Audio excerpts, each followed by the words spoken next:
Optimistic is by far the closest sounding thing to OK Computer that KidA has to offer, and by no means is that a bad thing.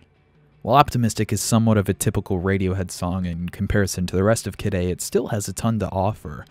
The opening vocal harmonies pull you in, and the simple yet gnarly guitar riff keeps you there for the ride. Optimistic started rather early in KidA's production, but took a while to get right. Ed O'Brien said in a diary he kept while making KidA that he was scared Optimistic would end up like Lift, a song that got left behind in the OK Computer days.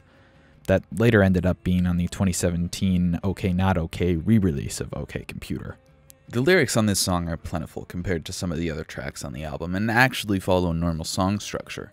The first verse is about consumerist markets and the big corporations, or the big fish, eating the little ones. And this leads into the chorus, which is actually inspired by Tom's ex-wife, the late Rachel Owens, and something she had said to him while he had writer's block during OK Computer.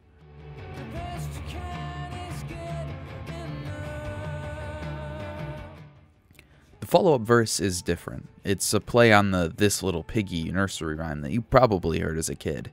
It's told in somewhat of an omniscient view, referring to people, or maybe a specific person, as this one, and talking about how they're encapsulated in consumerism and capitalism.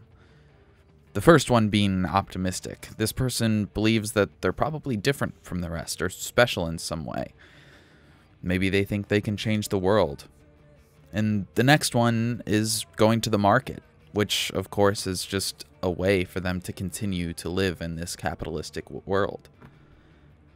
The next line, this one came out of the swamp. Maybe this person got out of a rough patch, or maybe this line is speaking on the inequalities between different classes of people.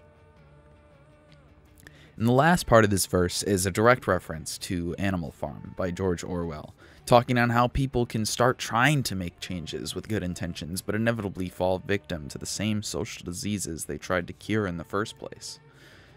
The bridge is, of course, about wanting to help, but never getting around to doing so, and the final chorus, ending with dinosaurs roaming the earth, speaking of the savage nature these big businesses have, and how they have the potential to take over the world and completely destroy it. Or maybe Tom just likes dinosaurs.